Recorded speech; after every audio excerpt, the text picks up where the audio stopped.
Durante 8 meses, fingí estar senil y confundida, mientras mi hija y mi yerno planeaban internarme para robar mi herencia. Ellos no sabían que cada palabra de ellos estaba siendo grabada.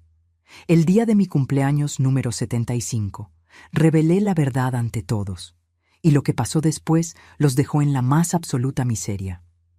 Deja en los comentarios desde qué país nos estás viendo. Nos encanta saber de dónde viene nuestra familia. Todo empezó aquella mañana de martes, cuando desperté en el hospital y me di cuenta de que mi vida nunca volvería a ser la misma. Acababa de sufrir un pequeño derrame. Nada grave, según los médicos. Mi recuperación sería completa en algunas semanas. Pero algo me decía que no debía contarle eso a mi familia todavía. Mi nombre es Guadalupe Morales. Tengo 75 años y pasé la vida entera construyendo un pequeño imperio. Empecé vendiendo dulces en el tianguis a los 15 años. Después abrí una lonchería y con trabajo duro y mucha dedicación, terminé siendo dueña de 3 restaurantes muy exitosos en la Ciudad de México. Nunca fue fácil. Crié a mi hija Beatriz sola después de que mi marido nos abandonó cuando ella tenía apenas 2 años. Trabajé el doble para que nada le faltara. Beatriz siempre fue consentida. Reconozco que tal vez me equivoqué en eso. Le di todo lo que nunca tuve: ropa de marca, viajes, universidad privada. Se graduó en administración, pero nunca quiso trabajar de verdad. Se casó con Marcelo a los 25 años, un hombre guapo y carismático, que nunca logró mantener un empleo por más de 6 meses. Vivían de la mesada que yo les daba mensualmente. Cuando la ambulancia me llevó a casa esa tarde, fingí estar más confundida de lo que realmente estaba.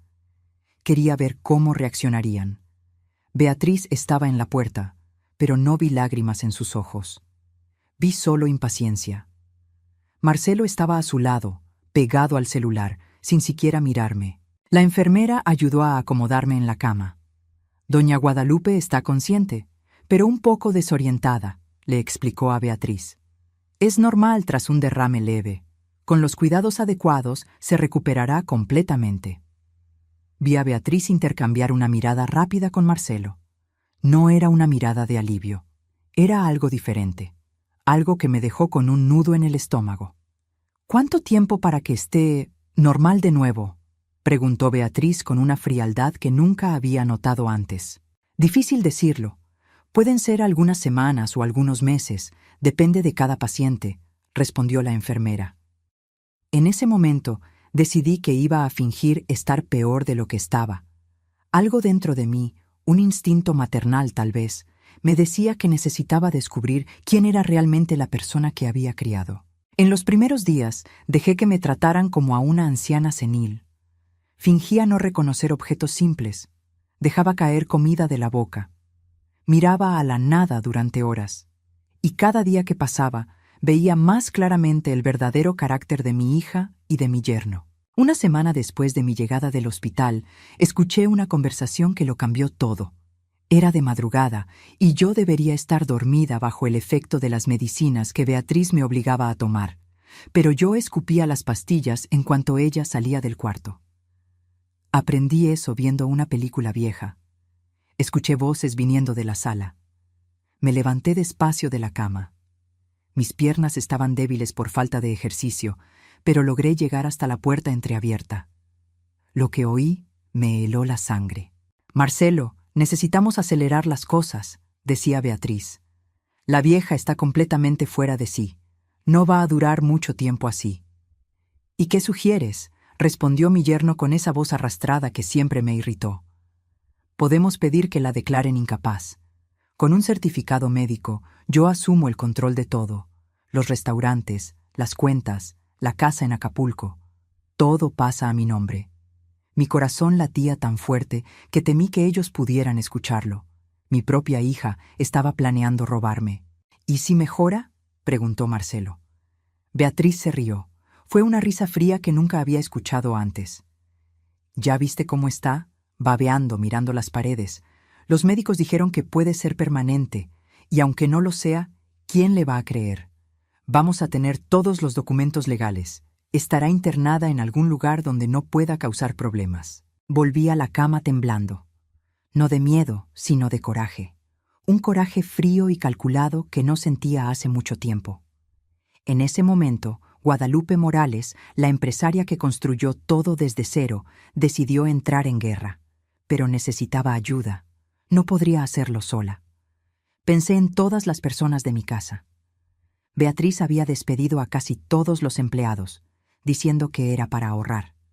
Solo quedaba doña Rosa, mi cocinera de hace 15 años. Rosa siempre fue leal. Ella me conocía desde antes de que Beatriz se casara. Lo había visto todo. Decidí arriesgarme. 2 noches después, cuando Rosa entró a mi cuarto para traerme agua, me levanté de la cama. Ella dejó caer el vaso, que se hizo añicos en el suelo. «Doña Guadalupe, usted está de pie», exclamó ella, llevándose las manos al pecho. Puse el dedo en mis labios, pidiendo silencio. «Rosa, necesito tu ayuda, y necesito saber si puedo confiar en ti». Ella asintió rápidamente, con lágrimas en los ojos. «Siempre, doña Guadalupe, siempre». Le conté todo lo que había escuchado. Vi el coraje crecer en sus ojos. Rosa tenía una hija de la edad de Beatriz y siempre la había tratado como si fuera su segunda hija. «¿Qué quiere que haga?», preguntó ella. «Necesito que compres un celular sencillo y una grabadora pequeña. Aquí está el dinero», dije, entregándole unos billetes que había escondido en el bolsillo de mi bata. «Nadie puede saberlo, y necesito que seas mis ojos y oídos cuando yo no pueda estar presente». Rosa guardó el dinero y asintió. «Cuente conmigo, doña Guadalupe. Esa muchacha no merece todo lo que usted hizo por ella». A partir de ese día, empecé a armar mi plan. Durante el día, yo era la anciana confundida e indefensa. Pero durante la noche, cuando todos dormían, hacía ejercicio en el cuarto, caminaba en silencio, mantenía mi mente ágil leyendo los periódicos que Rosa me traía a escondidas. Los días siguientes fueron una tortura. No por la condición fingida, sino por tener que ver quién era mi hija realmente. Me trataba con un descuido que me partía el corazón. La comida que me servía estaba fría y desabrida. Las medicinas me las daba con brusquedad. Los pañales me los cambiaba con un asco evidente. Una tarde, escuché a Beatriz al teléfono con alguien. Su voz estaba ansiosa. «Doctor Carballo, necesito que venga a examinar a mi mamá. Sí, está muy mal. No reconoce a nadie, no puede alimentarse sola. Necesito un certificado que acredite incapacidad mental». Doctor Carballo, nuestro médico de la familia de hace años, un hombre en quien yo confiaba. ¿Será que él también estaba involucrado en esto? 2 días después, vino a examinarme. Yo estaba en mi silla de ruedas, mirando a la pared con la boca entreabierta. Beatriz y Marcelo estaban en el cuarto, observando. «Doña Guadalupe», llamó el doctor, «¿puede oírme?». No reaccioné. Mantuve mi mirada fija en la nada. Encendió una linterna y examinó mis ojos. Probó mis reflejos. Hizo preguntas que no respondí. Durante todo el examen mantuve mi actuación perfecta. «Bien», dijo finalmente, volviéndose hacia Beatriz. «El cuadro es preocupante. Demuestra signos claros de demencia avanzada, probablemente causada por el derrame». «¿Entonces puede hacer el certificado?», preguntó Beatriz, y yo podía escuchar la ansiedad mal disfrazada en su voz. «Puedo. Voy a preparar un documento certificando incapacidad mental total. Con eso, podrás asumir la tutela legal». Cuando todos salieron del cuarto, sentí ganas de llorar, pero no podía. No todavía. Necesitaba ser fuerte. Necesitaba continuar mi plan hasta el final. Esa noche, Rosa entró a mi cuarto con el celular y la grabadora que había comprado. Eran pequeños y discretos, perfectos para lo que necesitaba. «Doña Guadalupe, logré grabar la conversación de ellos esta tarde», susurró ella, entregándome la grabadora. Me puse los audífonos pequeños que ella había traído y apreté el botón. Lo que escuché me dejó aún más indignada. «¿Cuánto tiempo para que podamos vender los restaurantes?», era la voz de Marcelo. «En cuanto tenga la tutela, puedo hacer lo que quiera», respondió Beatriz. «Ya tengo un comprador interesado. Están dispuestos a pagar 800,000 al contado. Podemos agarrar el dinero e irnos de viaje. Tal vez mudarnos al extranjero. ¿Y tu mamá? Hay asilos baratos en el Estado de México, lugares donde nadie va a visitarla. Será solo una vieja olvidada más. Apagué la grabadora. Mis manos temblaban, pero no de debilidad. Era puro coraje. ¿Cómo había criado a una persona tan cruel? ¿En qué me equivoqué? Rosa me tomó la mano. Vamos a hacer que paguen, doña Guadalupe. Vamos a hacer que la verdad salga a la luz. Asentí. Y ahí, en ese cuarto oscuro, empecé a trazar cada detalle de mi plan de venganza. Mi cumpleaños número 75 sería en 2 meses. Sería la ocasión perfecta para revelarlo todo. Las semanas siguientes fueron las más difíciles de mi vida. Cada día era una actuación que agotaba mis fuerzas emocionales. Tenía que ver a mi hija vendiendo mis cosas, planeando mi futuro en un asilo miserable, gastando mi dinero como si yo ya estuviera muerta. Beatriz empezó a llevar a Marcelo a cenar todos los días. Comían en mi mesa, usando mi vajilla fina, bebiendo mis vinos caros. Y yo estaba ahí, sentada en una silla de ruedas en la esquina, siendo alimentada con una papilla aguada. «Es una lástima que no pueda disfrutar estas cosas ahora», decía Marcelo, brindando con una copa de mi mejor vino tinto. «¿Cuánto cuesta este vino?» «500 pesos la botella», respondía Beatriz con naturalidad. «Pero ella no lo va a extrañar. Mírala, ni sabe dónde está». Yo apretaba los dientes bajo mi máscara de confusión. La pequeña grabadora estaba escondida en el bolsillo de mi bata, capturando cada palabra. Rosa hacía su parte perfectamente. Ella observaba todo, me contaba conversaciones que yo no podía oír, y discretamente fotografiaba documentos que Beatriz dejaba regados por el despacho. Fue Rosa quien descubrió que Beatriz ya había falsificado mi firma en algunos documentos. Había practicado durante semanas, copiando mi letra en papeles que después quemaba. Pero Rosa logró rescatar uno de esos papeles de la basura antes de que fuera desechado. «Esto es un delito», susurró Rosa una noche, mostrándome el papel. «Esto amerita cárcel, doña Guadalupe». «Lo sé», respondí, «y vamos a usar eso en el momento justo». Pero no eran solo Beatriz y Marcelo. Descubrí que había más personas involucradas en esta conspiración. El doctor Carballo recibía sobornos para elaborar certificados falsos. El abogado que Beatriz había contratado, un tal Roberto Silva, era especialista en casos de tutela y estaba ayudando a preparar toda la documentación fraudulenta. Una tarde, mientras fingían que yo estaba dormida después de comer, se reunieron en la sala para discutir los detalles finales. «Todo está listo», dijo Roberto, extendiendo papeles sobre la mesa de centro. «Con su firma aquí, transferimos todos los bienes a tu nombre, Beatriz. Los restaurantes, la casa en la playa, las inversiones, todo». «¿Y nadie va a cuestionar?», preguntó Beatriz. «Tenemos el certificado médico que acredita incapacidad total. Te tenemos a ti como única hija y heredera natural. Y tenemos testigos que van a confirmar su estado. Todo es perfectamente legal». Marcelo se rió. «¿Legal? Qué palabra tan bonita para lo que estamos haciendo. Prefieran llamarlo necesario», respondió Roberto. «Ustedes solo están protegiendo su patrimonio. Al final, todo sería para ustedes de cualquier forma. Solo están acelerando el proceso». Desde mi rincón, observé todo a través de mis párpados entrecerrados. La grabadora en mi bolsillo estaba encendida. Cada palabra, cada risa cínica, cada plan fraudulento estaba siendo documentado. Pero lo peor estaba por venir. Una noche de jueves, escuché a Beatriz hablando con alguien por teléfono. Su voz era baja, casi un susurro, pero logré oírla. «No te preocupes, mi mamá no va a durar mucho tiempo en el asilo. El lugar es pésimo, ya investigué. La tasa de mortalidad en los primeros 6 meses es alta. Neumonía, infecciones, esas cosas que les dan a los viejos». Mi sangre se heló. Mi hija no solo estaba planeando robarme, estaba planeando matarme indirectamente, poniéndome en un lugar donde sabía que no sobreviviría. Cerré los ojos con fuerza, luchando contra las lágrimas. No podía llorar ahora. No podía demostrar ninguna emoción. Si lo hacía, todo mi plan se vendría abajo. Esa noche, cuando Rosa vino a ayudarme, me derrumbé. Por primera vez en todos esos meses, dejé caer las lágrimas. Me quiere ver muerta, Rosa, susurré entre sollozos. Mi propia hija me quiere ver muerta. Rosa me abrazó, también llorando. No vamos a dejar que eso pase, doña Guadalupe. Vamos a exponer a esa víbora antes de que pueda hacer cualquier cosa.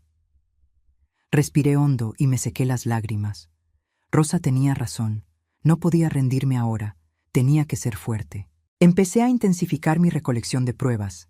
Rosa instaló cámaras escondidas en puntos estratégicos de la casa. Eran cámaras diminutas, del tamaño de un botón, que compró en una tienda de electrónica en el centro histórico. Pusimos una en la sala, otra en el despacho y una tercera en la cocina. Las imágenes que capturamos fueron devastadoras. Vimos a Beatriz practicando mi firma repetidamente. Vimos a Marcelo entrando a mi despacho y fotografiando documentos confidenciales de los restaurantes. Vimos a los dos brindando y riendo mientras planeaban mi internamiento. Pero necesitaba más. Necesitaba un testigo confiable, alguien que pudiera corroborar mi historia cuando llegara el momento de la revelación. Pensé en varias personas. ¿Mis socios de los restaurantes? No. Quería mantenerlos fuera de esto. ¿Mis viejos amigos? La mayoría se había alejado después de mi derrame. Beatriz se había encargado de eso, diciéndoles a todos que yo estaba muy mal para recibir visitas. Entonces me acordé de alguien. Teresa Almeida, mi mejor amiga de hace más de 40 años. Ella vivía en Querétaro, pero hablábamos por teléfono cada semana. O mejor dicho, hablábamos. Beatriz había cambiado mi número y le dijo a Teresa que yo ya no quería contacto con nadie. Le pedí a Rosa que llamara a Teresa desde su celular personal. Fue una conversación rápida, pero reveladora. «Rosa, ¿cómo está Guadalupe?», preguntó Teresa de inmediato. Beatriz dijo que ya no quiere hablar conmigo. Me quedé muy preocupada. «Doña Teresa, necesito que venga para acá, urgente, y no se lo cuente a nadie», dijo Rosa. «¿Qué está pasando?» «Es sobre doña Guadalupe. Ella la necesita, pero tiene que ser en secreto». Teresa no hizo más preguntas. Dijo que tomaría el primer autobús al día siguiente. Cuando Teresa llegó, Rosa la hizo entrar por la puerta de servicio a media tarde, cuando Beatriz había salido a ver al abogado. Yo estaba esperando de pie, completamente lúcida, en mi cuarto. Teresa me vio y se tapó la boca con las manos, con los ojos llenos de lágrimas. «Guadalupe, ¿estás bien?» Abracé a mi amiga, sintiendo un alivio inmenso. «Lo estoy, Teresa, y necesito contarte todo». Pasé la siguiente hora relatando todo lo que había pasado en los últimos meses. Le mostré las grabaciones, los videos, los documentos que Rosa había fotografiado. Teresa se quedaba cada vez más impactada. «Esto es horrible, Guadalupe. ¿Cómo puede una hija hacerle esto a su propia madre?» «Ambición», respondí simplemente. «Pura ambición». «¿Qué vas a hacer?» Le expliqué mi plan. El cumpleaños número 75, la fiesta que Beatriz estaba organizando, no por amor, sino para guardar las apariencias ante la sociedad. Sería en esa fiesta donde yo lo revelaría todo.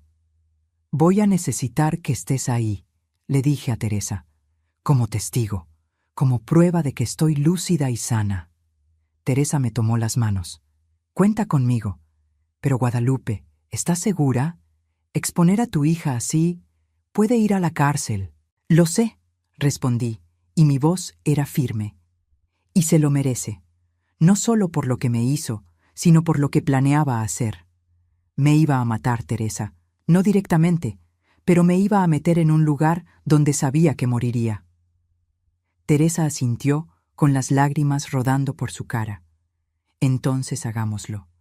Vamos a mostrarle la verdad a todo el mundo». Antes de que Teresa se fuera, todavía por la entrada de servicio, me abrazó fuerte. «Eres la mujer más fuerte que conozco, Guadalupe. Siempre lo has sido, y vas a salir de esta más fuerte todavía». Después de que se fue, volví a mi silla de ruedas. Unos minutos después, escuché la puerta principal abrirse. Beatriz había vuelto. «Mamá», llamó ella, entrando a mi cuarto. Su voz era fingida, melosa. «¿Cómo estás hoy?». La miré con mis ojos vacíos y no respondí. Ella suspiró dramáticamente. «Hoy firmé más papeles para cuidarte mejor», dijo, acercándose. «Pronto estarás en un lugar donde tendrás todos los cuidados necesarios. Vas a ver qué bien vas a estar». Me acarició el cabello con falsa ternura. Tuve que controlar cada músculo de mi cuerpo para no quitarla con asco. «Tu cumpleaños es en 2 semanas», continuó ella. «Voy a hacer una fiesta linda. Todos tus amigos van a estar ahí. Será una celebración maravillosa de tu vida». Lo que ella no sabía era que esa fiesta sí sería una celebración, pero no de la manera que ella imaginaba. Sería la celebración de la justicia. Las 2 semanas siguientes pasaron con una tensión creciente. Beatriz estaba cada vez más ansiosa porque todo sucediera pronto. La vi checando documentos, haciendo llamadas secretas, reuniéndose con Roberto y el doctor Carballo. Marcelo, por otro lado, estaba preocupado. Varias veces lo escuché cuestionar si realmente debían seguir adelante con el plan. «¿Y si alguien se entera?», preguntó una noche. «¿Y si Guadalupe no está tan mal como dijo el médico?». «Ya la viste», retrucó Beatriz. «Está completamente ida, no sabe ni su propio nombre. Deja de ser cobarde, Marcelo. En un mes seremos ricos y libres». Pero Marcelo no parecía convencido, y eso me dio una idea. Tal vez podría usar su inseguridad a mi favor. Una tarde, cuando Beatriz había salido y Marcelo estaba solo en la sala, empecé a despertar lentamente. Moví la cabeza, parpadeé varias veces y lo miré directamente a él. «¿Marcelo?», murmuré con voz débil y confundida. Él casi se cae del sillón. «¿Guadalupe? ¿Tú me estás reconociendo? ¿Dónde estoy? ¿Qué pasó?». Continué haciendo mi mejor actuación de persona confundida que acaba de despertar de un estado vegetativo. Su cara se puso blanca. Se levantó rápidamente y empezó a caminar de un lado a otro, nervioso. «Estás en tu casa, te enfermaste, tuviste un derrame». «¿Derrame?», repetí pareciendo asustada. «No me acuerdo de nada. ¿Por cuánto tiempo? Beatriz, ¿dónde está Beatriz?». Ella salió. Va a volver pronto». Vi el pánico creciendo en sus ojos. Si yo realmente estaba mejorando, todo su plan se desmoronaría. Y él lo sabía. «Tengo sed», murmuré. «Por favor, ¿agua?». Corrió a la cocina y volvió con un vaso de agua. Sus manos temblaban tanto que tiró un poco en el camino. Tomé pequeños tragos, observándolo de reojo. Entonces, lentamente dejé que mis párpados cayeran de nuevo. Mi cabeza se ladeó y volví a mi estado vegetativo. Marcelo se quedó ahí parado, mirándome por largos minutos. Luego agarró el celular y llamó a Beatriz. Despertó, susurró urgentemente. Me reconoció. Dijo mi nombre. Escuché la voz aguda de Beatriz respondiendo algo del otro lado de la línea, pero no pude distinguir las palabras. «Ya sé que dijimos eso. ¿Pero y si realmente está mejorando? ¿Y si el médico se equivocó?», continuó Marcelo, cada vez más nervioso. Más charla amortiguada del otro lado. Ok, sí, le voy a subir a la dosis de las medicinas. Pero Beatriz, no sé si pueda... Esto se está poniendo muy pesado». Cuando colgó, podía sentir la tensión emanando de él. Sembrar esa semilla de duda había funcionado perfectamente. Ahora Marcelo estaba aún más inseguro, y la gente insegura comete errores. Esa noche, como prometió, intentó darme una dosis más fuerte de sedantes, pero yo ya estaba lista.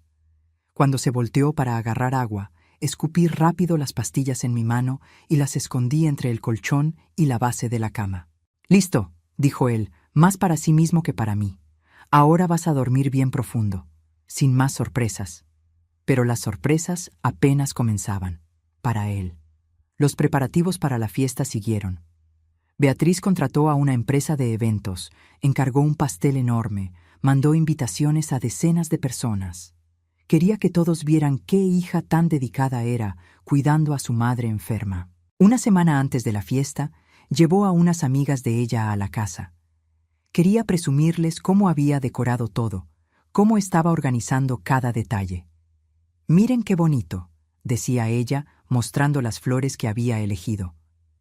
«También voy a hacer un video de homenaje, con fotos viejas de mi mamá. Va a ser muy emotivo». Las amigas hacían comentarios halagadores, diciendo que Beatriz era una hija maravillosa. Si supieran la verdad. Pasaron junto a mí sin verme realmente. Era como si yo fuera parte de los muebles. Una cosa vieja y rota en la esquina de la sala. «Pobre de tu mamá», dijo una de ellas. «Debe ser tan difícil verla así». «Sí», respondió Beatriz con una voz falsa de tristeza. «Pero estoy haciendo todo lo que puedo. Pronto estará en un lugar donde tendrá cuidados profesionales las 24 horas». «Eres una santa», dijo otra amiga. «Santa. Qué chiste». 3 días antes de la fiesta, recibí una visita inesperada. Era el gerente de mi banco, el señor Eduardo. Beatriz no estaba en casa, se había ido a comprar cosas para la fiesta. Rosa lo recibió en la puerta, nerviosa. «Doña Guadalupe no puede recibir visitas, señor Eduardo. Está muy mal». «Lo entiendo, Rosa», dijo él gentilmente, «pero necesito hablar con ella sobre unas transacciones en sus cuentas. Son montos muy altos los que se están moviendo. Es protocolo estándar verificar». Rosa me miró, y yo hice un pequeño movimiento con la cabeza. Era arriesgado, pero también podría ser útil. «Pase, por favor», dijo Rosa. El señor Eduardo entró a la sala y se acercó a mí. Lo conocía de hace 15 años. Era un hombre íntegro y cuidadoso. «Doña Guadalupe», dijo suavemente, «perdone que la moleste, pero necesito confirmar unas cosas». Mostró unos papeles. Eran solicitudes de transferencia de grandes cantidades de dinero. Las firmas eran mías, pero yo no había autorizado nada. Estas transferencias las solicitó su hija, usando un poder. Pero los montos son tan significativos que nuestro departamento de cumplimiento me pidió verificar personalmente. Miré los papeles y luego a él. Era el momento de decidir. Podía revelarlo todo ahora o esperar 3 días más hasta la fiesta. Si lo revelaba ahora, Beatriz lo sabría y podría huir. Si esperaba, tendría todas las pruebas y a todos los testigos reunidos en el mismo lugar. Tomé mi decisión. Mantuve mi mirada vaga y no reaccioné a los papeles. El señor Eduardo suspiró. «Entiendo. Bueno, voy a bloquear estas transacciones hasta tener una autorización más clara. Es mucho dinero para liberarlo sin tener la certeza absoluta». Eso era perfecto. Beatriz no lograría mover mi dinero, lo que la dejaría aún más desesperada. Y la gente desesperada comete errores aún más grandes. Cuando se estaba yendo, Rosa lo acompañó hasta la puerta. Escuché que ella le susurraba algo y él regresó, sorprendido. Rosa había decidido decirle la verdad. No todo, pero lo suficiente para mantenerlo alerta. «Doña Guadalupe está lúcida», susurró ella. «Todo esto es una farsa. Se está protegiendo de su propia hija». El señor Eduardo regresó a la sala y me miró a los ojos. Esta vez, yo le devolví la mirada. Realmente lo miré, con toda la lucidez e inteligencia que había mantenido ocultas. Él entendió de inmediato. «Dios mío», susurró, «¿qué está pasando aquí?» «En mi fiesta de cumpleaños, en 3 días, todo será revelado», dije con mi voz normal y firme. «Necesito que usted esté ahí, como testigo». «Ahí estaré», prometió él. «Y le garantizo que todas sus cuentas se quedarán bloqueadas hasta entonces. Nadie le va a quitar ni un peso». Después de que se fue, sentí un alivio inmenso. Una pieza importante más en mi tablero. Otro testigo confiable. Pero todavía faltaban 3 días. 3 largos días hasta el momento de la verdad. La noche anterior a mi cumpleaños tuve dificultad para dormir. No por nervios o miedo, sino por anticipación. Todo estaba listo. Todas las piezas estaban en su lugar. Mañana sería el día en que la verdad finalmente saldría a la luz. Rosa lo había organizado todo a la perfección. El equipo de proyección que se usaría para mostrar el video de homenaje estaba modificado. Habíamos conectado una laptop escondida que mostraría nuestros propios videos. Teresa había vuelto a la ciudad y se estaba quedando en un hotel, lista para aparecer en el momento indicado. El señor Eduardo confirmó su asistencia, y yo tenía en mi poder todas las grabaciones, todos los documentos, todas las pruebas que necesitaba. A las 3 de la mañana me levanté de la cama. Ya no podía estar acostada. Fui hasta la ventana de mi cuarto y miré el jardín iluminado por la luna. ¿Cuántas veces en esta vida me había quedado despierta planeando, construyendo, luchando?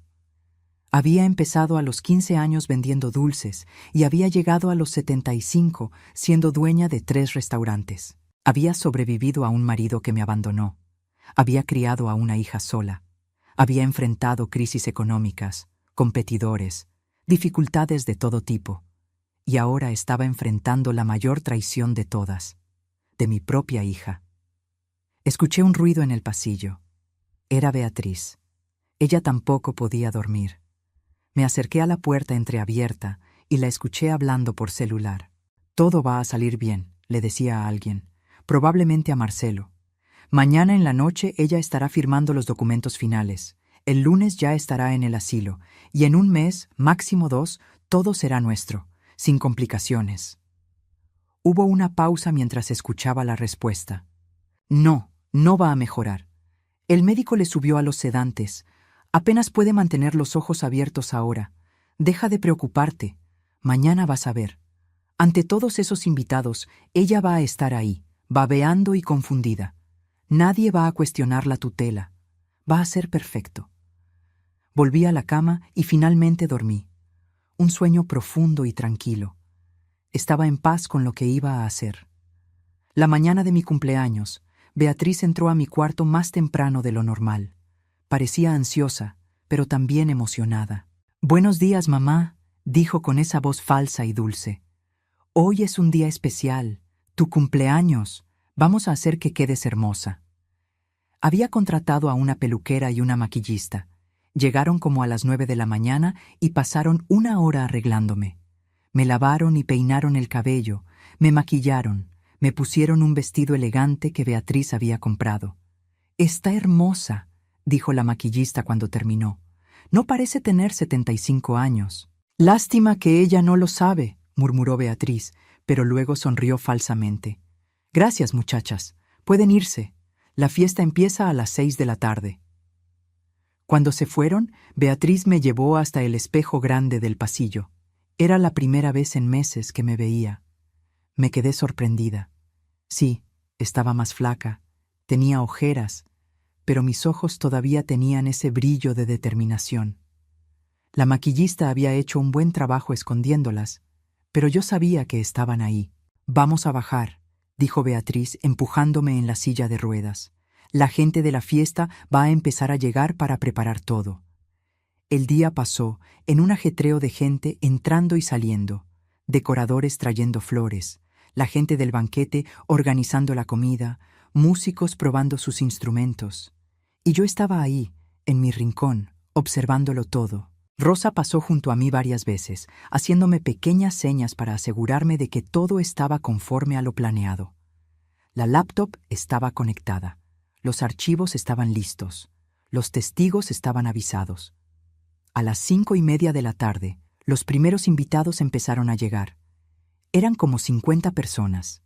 Mis socios de los restaurantes, algunos viejos amigos, conocidos de la sociedad, gente que Beatriz había invitado para guardar las apariencias. Todos pasaban junto a mí, saludando, diciendo palabras amables que yo no respondía. Algunos parecían genuinamente tristes al ver mi estado. Otros solo cumplían con el protocolo social. A las 6 en punto, Beatriz se subió a un pequeño escenario que habían montado en la sala.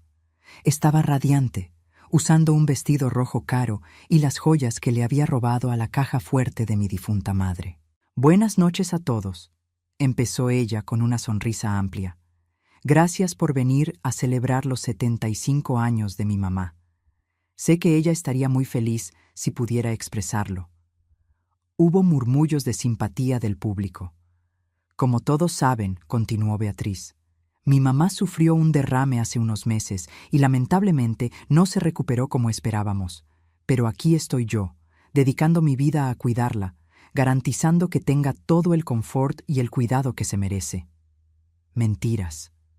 Todo mentiras. Preparé un video especial en homenaje a ella, dijo Beatriz, haciéndole una seña al operador de la proyección. Un tributo a la vida increíble que construyó. La luz se apagó.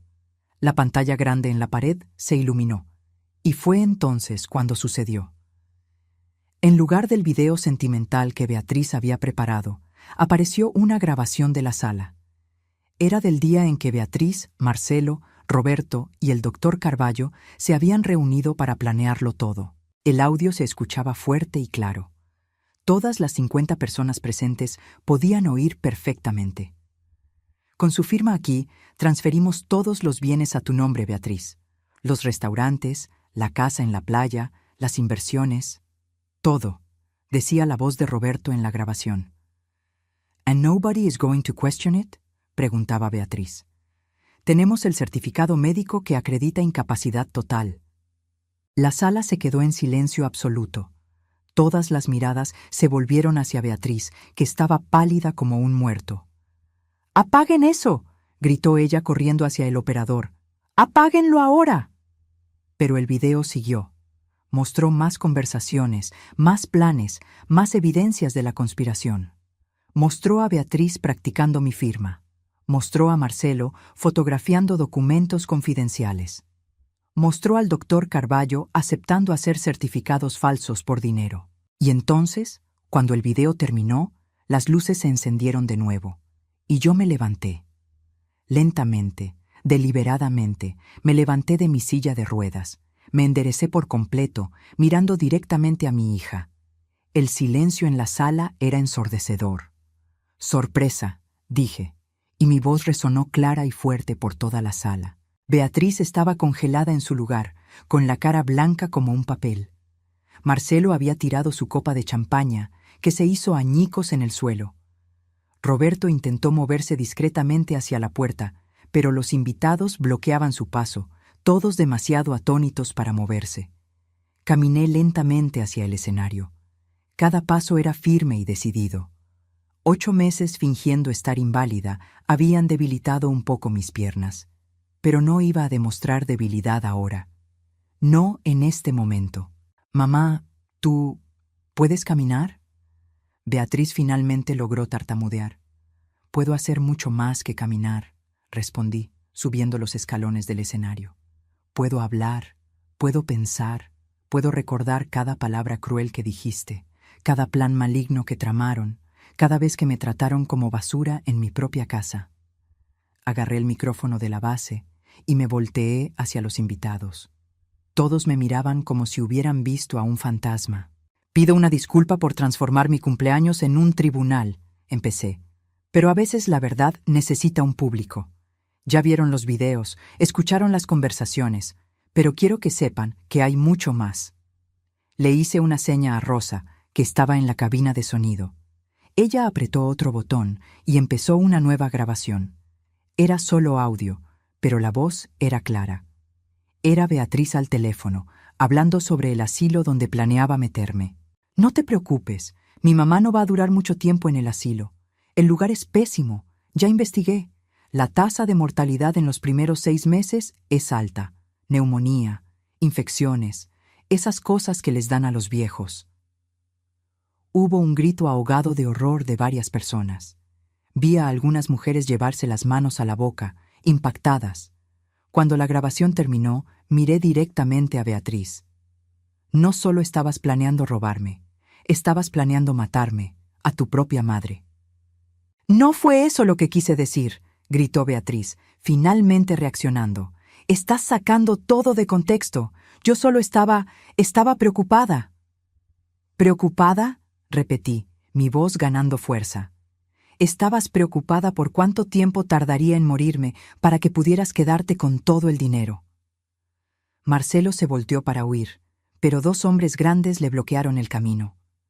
Eran guardias que yo había contratado específicamente para este momento. «Nadie va a salir de aquí hasta que terminemos», anuncié. «Especialmente no los 3 conspiradores principales». Fue entonces cuando Teresa entró por la puerta principal. Caminó con confianza por el pasillo que se abrió entre los invitados y subió al escenario a mi lado. «Damas y caballeros», dijo ella, «soy Teresa Almeida, la mejor amiga de Guadalupe por más de 40 años. Puedo testificar que ella está completamente lúcida y sana. Hablé largamente con ella hace una semana. Ella planeó todo esto sola, con la ayuda de la leal Rosa». Rosa, que estaba al fondo, saludó tímidamente. Algunos invitados empezaron a aplaudir, reconociendo su valor al ayudar. «Y yo también puedo testificar», dijo otra voz. Era el señor Eduardo, el gerente del banco, que se adelantó. «Doña Guadalupe me buscó hace 3 días. Ella es mentalmente capaz y me instruyó bloquear todas las transacciones sospechosas que su hija estaba intentando hacer. Transferencias por un valor de más de 2 millones de pesos». La multitud murmuró en shock al escuchar la cantidad.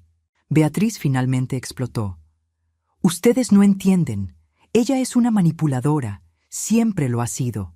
Controló toda mi vida. Este dinero es mío por derecho. Me lo merezco después de todo lo que aguanté». «¿Todo lo que aguantaste?», repetí, mi voz temblando de coraje contenido. «Te di todo, Beatriz. Ropa, educación, casa, comida. Trabajé 16 horas al día para que nunca te faltara nada. Y todo lo que aguantaste fue tener una madre que te amaba demasiado para ver quién eras realmente». Lágrimas rodaban por mi cara ahora, pero no eran lágrimas de debilidad. Eran lágrimas de liberación. «¿Sabes qué fue lo más difícil en estos 8 meses?», continué. «No fue fingir estar enferma. No fue ser maltratada y humillada. Fue darme cuenta de que fallé como madre, que de alguna forma crié a un monstruo capaz de desear la muerte de su propia madre por dinero». «No tienes derecho a llamarme monstruo», gritó Beatriz. «Nunca me pusiste atención de verdad. Siempre fue el trabajo, siempre fueron los restaurantes. Yo solo era un accesorio en tu vida perfecta». «¿Entonces era eso?», pregunté, mi voz volviéndose más suave. «¿Hiciste todo esto por resentimiento? ¿Por creer que no te amaba lo suficiente? Beatriz, te amaba demasiado. Tanto que te di todo y nunca te enseñé a luchar por nada. Y ese fue mi error». El silencio en la sala era absoluto. Algunos invitados estaban llorando junto conmigo. «Pero eso se acaba hoy», declaré, recuperando mi fuerza. «Hoy vas a aprender sobre las consecuencias». Hice otra seña y 3 policías que estaban esperando afuera entraron. Yo los había contactado días antes, les mostré todas las evidencias. Tenían órdenes de aprehensión listas. «Beatriz Santos y Marcelo Silva», dijo el sargento, «quedan detenidos por conspiración para cometer fraude, falsificación de documentos e intento de apropiación indebida. Roberto Silva queda detenido por complicidad y mala conducta profesional. Doctor Carballo, usted también queda detenido por falsificación de certificados médicos». El caos se instaló. Beatriz intentó correr, pero los guardias la sujetaron. Marcelo empezó a llorar, suplicando perdón. Roberto intentó argumentar que todo era un malentendido. El doctor Carballo se quedó en silencio, sabiendo que no había defensa posible. Cuando los esposaron, Beatriz se volteó hacia mí una última vez. «Te vas a arrepentir de esto», dijo con veneno en la voz. «Soy tu hija, tu sangre. ¿Cómo puedes hacerme esto?». La miré con tristeza, pero también con determinación. «Exactamente porque eres mi hija, porque te amo demasiado para dejar que te transformes completamente en algo irreconocible. Tal vez en la cárcel aprendas el valor de las cosas que siempre tuviste gratis. Tal vez te conviertas en la persona que siempre quise que fueras. Te odio», escupió las palabras. «Lo sé», respondí calmadamente, «pero yo todavía te amo, y es por eso que voy a hacer lo correcto, aunque sea lo más difícil que he hecho jamás». Los policías se los llevaron. Beatriz gritando, Marcelo llorando, Roberto amenazando con demandas, el doctor Carballo en silencio resignado. Cuando la puerta se cerró tras ellos, me volteé hacia los invitados. «Pido disculpas de nuevo por transformar esta noche en un espectáculo, pero necesitaba que hubiera testigos, necesitaba que la verdad fuera pública. Una mujer en el público empezó a aplaudir, luego otra y otra. Pronto toda la sala estaba aplaudiendo. No era una celebración, era un reconocimiento. Reconocimiento al valor que había tomado hacer lo que hice. Teresa me abrazó en el escenario. Rosa subió y también me abrazó. Y ahí, rodeada de gente que realmente se preocupaba por mí, lloré todas las lágrimas que había guardado por 8 largos meses. La fiesta siguió, pero con un tono completamente diferente al planeado. En lugar de ser una celebración melancólica de una mujer que había perdido la cabeza, se convirtió en una celebración de la verdad y la justicia. La gente se me acercaba, no con lástima, sino con admiración. Conté mi historia repetidamente esa noche. Cada detalle de la farsa, cada momento difícil, cada decisión que tuve que tomar. ¿Cómo lo lograste?, preguntó una de mis antiguas socias. ¿Cómo lograste mantener la farsa por tanto tiempo? Coraje, respondí honestamente, y amor propio. Había construido una vida desde cero. No iba a dejar que me quitaran eso sin pelear. La gente del banquete, que había presenciado todo, insistió en servir la comida que habían preparado. «Usted se merece una fiesta de verdad», dijo el chef. Así que comimos, bebimos y platicamos. Teresa no se quitó de mi lado en toda la noche, y Rosa fue finalmente reconocida como la heroína que era. «Arriesgaste tu trabajo, tu seguridad, todo para ayudarme», le dije a Rosa en cierto momento. «¿Cómo puedo agradecértelo?» «Viéndola libre», respondió ella con una sonrisa. «Eso es agradecimiento suficiente». Pero yo ya tenía otros planes para Rosa. Ella no lo sabía todavía, pero iba a garantizar que nunca más tuviera que preocuparse por dinero. A medida que la noche avanzaba y los invitados empezaban a irse, cada uno me abrazaba y me ofrecía palabras de apoyo. «Si necesita un abogado para el proceso, búsqueme», dijo uno de los presentes que era abogado penalista. «Si quiere dar entrevistas sobre esto, puedo ayudarla a encontrar a los periodistas indicados», ofreció otro que trabajaba en los medios. «Doña Guadalupe», dijo uno de mis socios de los restaurantes, «queremos que regrese. La empresa no es la misma sin usted». Le sonreí. «Lo voy a pensar. Pero primero necesito recuperarme de verdad. 8 meses fingiendo estar enferma me dejaron más débil de lo que me gustaría admitir». Cuando el último invitado finalmente se fue, eran casi las 2 de la mañana. La casa estaba hecha un desastre, con copas vacías y platos por todas partes. Pero no me importaba. Rosa empezó a limpiar, pero la detuve. «Déjalo para mañana. Hoy solo vamos a descansar». Teresa había traído una maleta y se iba a quedar conmigo unos días. «No deberías estar sola ahora», insistió ella. No discutí. La verdad era que no quería estar sola. A pesar de toda la fuerza que había demostrado, por dentro estaba exhausta y emocionalmente destrozada. Nos sentamos las 3 en la cocina, Teresa, Rosa y yo, tomando té. Estábamos todas agotadas, pero también aliviadas. «¿Qué va a pasar ahora?», preguntó Rosa. «Proceso penal», respondí. «Beatriz, Marcelo, Roberto y el doctor Carballo van a responder por sus actos. El abogado que contraté dijo que con todas las pruebas que tenemos, la condena está prácticamente garantizada». «¿Y qué hay de los restaurantes?», preguntó Teresa. «Voy a volver», decidí en ese momento. «No de inmediato, pero voy a volver. Esos restaurantes son mi vida. No voy a dejar que esta situación destruya todo lo que construí». «¿Y Beatriz?».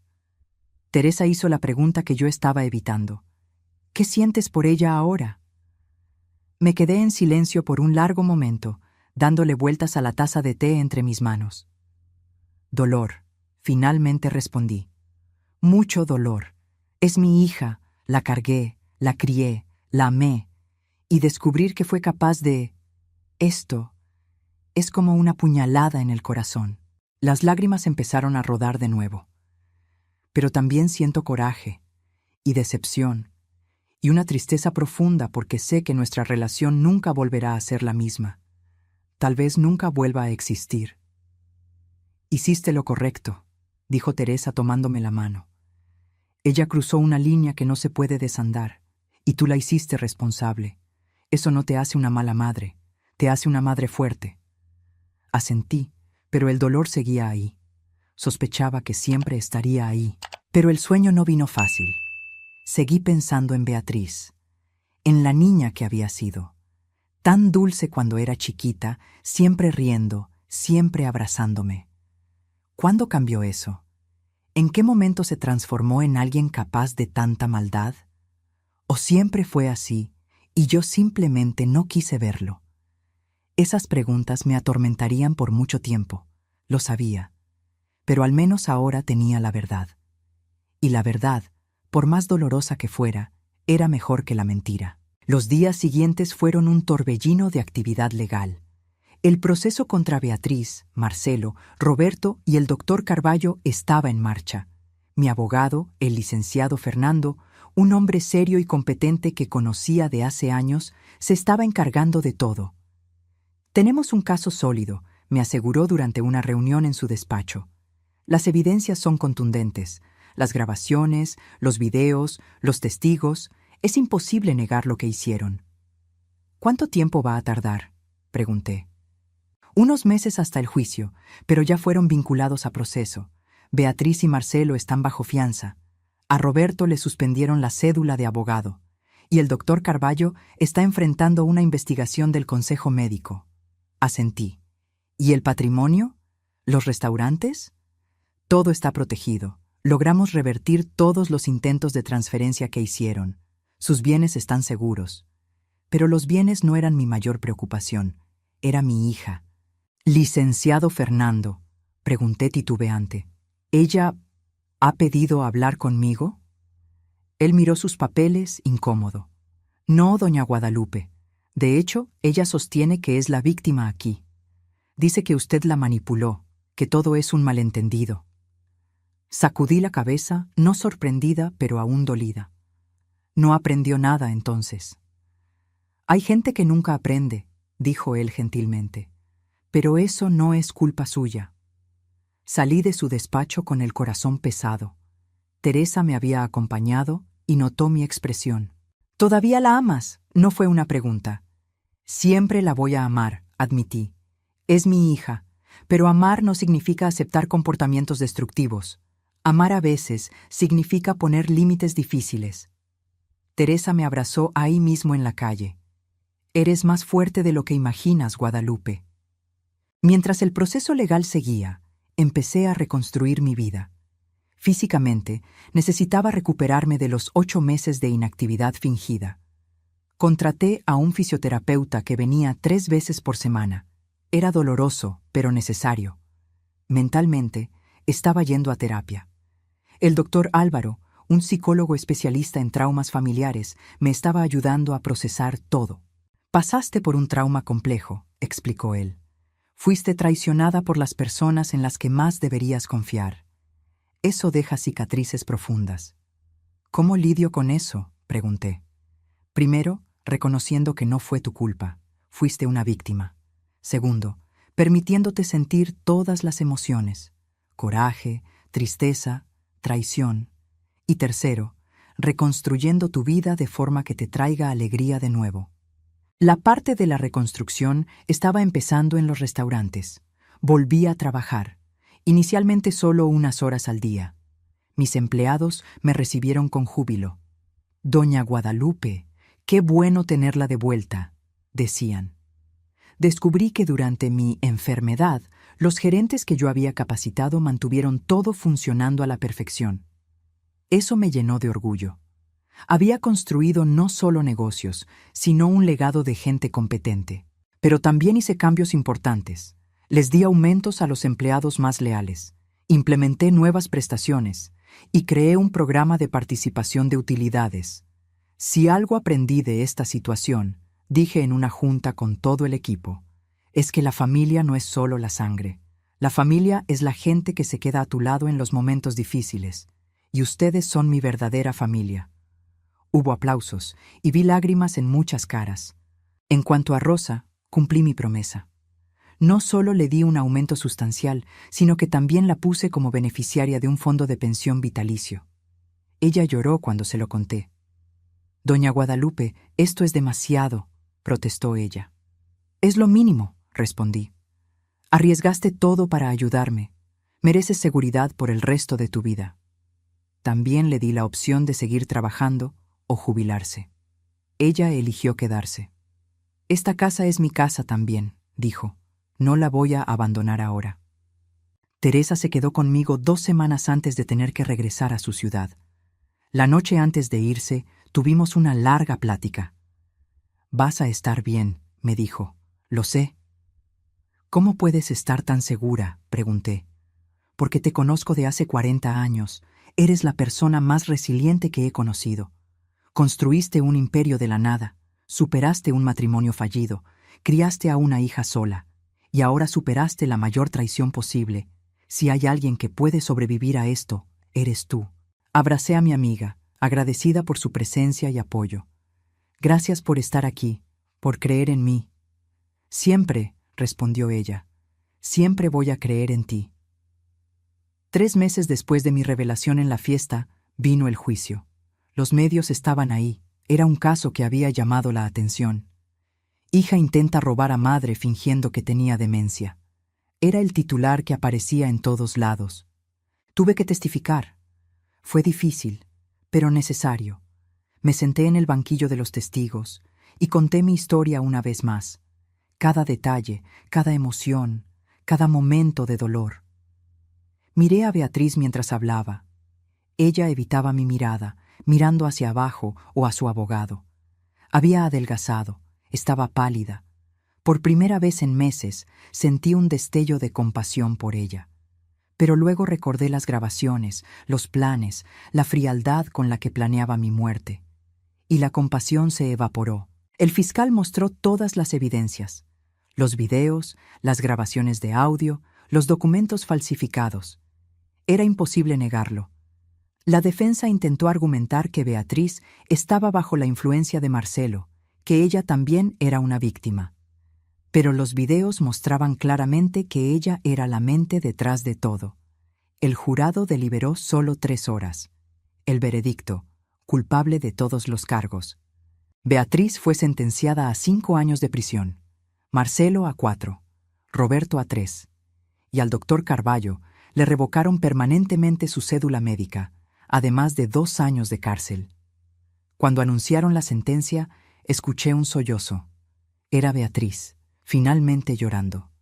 Parte de mí quería correr hacia ella, abrazarla, decirle que todo estaría bien. Era mi instinto maternal, todavía fuerte a pesar de todo. Pero la parte racional, la parte que había sobrevivido a los últimos meses, me mantuvo sentada. Esas eran las consecuencias de sus actos. Ella necesitaba enfrentarlas.